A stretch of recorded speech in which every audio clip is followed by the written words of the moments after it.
Hello everyone, আসসালামু আলাইকুম। আমি তানবীর হাসান, তানবীর ব্লগ থেকে বলছি। আজকে আপনাদের জন্য খুব সুন্দর একটা ভিডিও নিয়ে আসছি।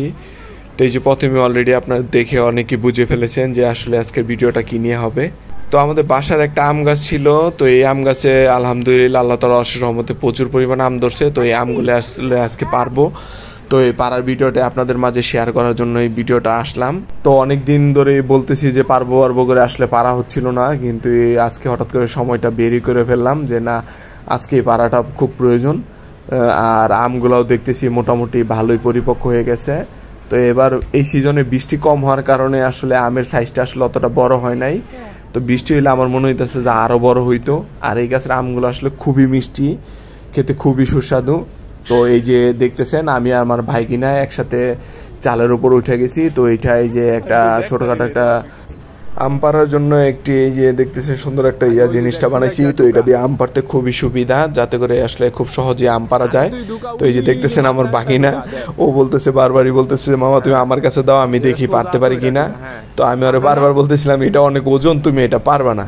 তো ও মোটামুটি অনেকগুলাই পারছে। তো ছোট মানুষ আসলে ও যে পারতে পারছে এটাই অনেক কিছু। তো এই যে ওর হাত থেকে আবার আমি নিয়ে ওরে করে দিতেছিলাম, সাহায্য করতেছিলাম। তো এই যে দেখতেছেন অনেকগুলো আম। তো এই যে আমি পারতে যাই আবার দেখলাম অনেকগুলো আম পাইকাও গেছে। তো ওই যে সাথে সাথে দেখলাম আমার নিচেও পড়তেছিলাম। তো আসলে এই ব্যাপারটা আসলে খুবই আনন্দের একটা বিষয়। আর সবার সাথে একসাথে আম পাড়া বা যে কোনো কাজ করার আসলে আনন্দটা আসলে বেড়ে দ্বিগুণ হয়ে যায়।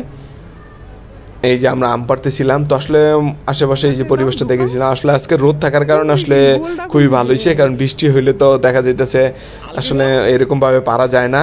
তো এই যে আমি অনেকগুলো আম পাড়তেছিলাম, তো এই যে চেষ্টা করতেছিলাম। তো আমি আসলে ওইরকমভাবে গাছ উঠতে পারি না, যাতে করে আসলে অনেক অসুবিধা সৃষ্টি হয়েছে। কারণ যদি গাছ উঠতে পারতাম তাহলে এগুলো হাতে হাতেই পারতে পারতাম। আর এগুলো আমি ছোটোবেলা থেকে যেহেতু গাছে আসলে উঠি না বা উঠতে পারি না, তো আসলে ট্রাইও করা হয় নাই, যাতে করে আম গাছে উঠতে পারি না, যে কোনো ধরনের গাছে আসলে উঠতে পারি না। তো এই যে আশেপাশে পরিবেশটা দেখাইতেছিলাম, আসলে পরিবেশটা খুবই সুন্দর ছিল। আর যেহেতু রোদ ছিল, তো আসলে রোদের জন্য একটু কষ্ট হইতেছিল, তারপরও ভালো ছিল, যাতে করে বৃষ্টি না হওয়াতে অনেকটা সুবিধা হয়েছে। তো আল্লাহ তাআলা অশেষ রহমতে এত ছোট্ট একটা গাছে আলহামদুলিল্লাহ দেখলাম মোটামুটি ভালোই আম ধরছে। তো আসলে রিজিকের মালিক একমাত্র আল্লাহ তাআলা, তা আসলে এটা বলে শেষ করার মতো না, কারণ আল্লাহ চাইলে সব কিছুই সম্ভব। তো এটা কোনোভাবেই করা আমাদের। তো পরিশেষে আমি আপনাদের সবগুলো দেখাবো যে কী পরিমাণ আম পাড়তেছিলাম। তো এই ভিডিওটা আসলে নেওয়া হয় নাই। তো এই যে দেখতেছেন মোটামুটি এই যে আমি সবগুলো আম পাড়তেছিলাম, তো আমার ভাগিনা আবার হাত দিয়ে একটা একটা করে বার করতেছিল, বার করে প্রতিটা আমি একটা ব্যাগের ভিতরে রাখতেছিল। তো ওই ব্যাগের ভিতরে রাখার কারণে যাতে করে নামার সময় সুবিধা হয়। তো ওই যে দেখতেছেন আমের আলহামদুলিল্লাহ মাশাআল্লাহ কত সুন্দর কালার হয়েছে। তো আমগুলো অনেকগুলো পাকছে। তো এখানে এই ক্ষেত্রে আসলে খেতে, আর এই গাছের আমগুলো আসলে খুবই মিষ্টি, খুবই সুস্বাদু। তো এই যে দেখতেছেন এখন একটু সাহস করে গাছে ওঠার চেষ্টা করতেছিলাম। তো আমার আসলে অনেক ভয় লাগতেছিল।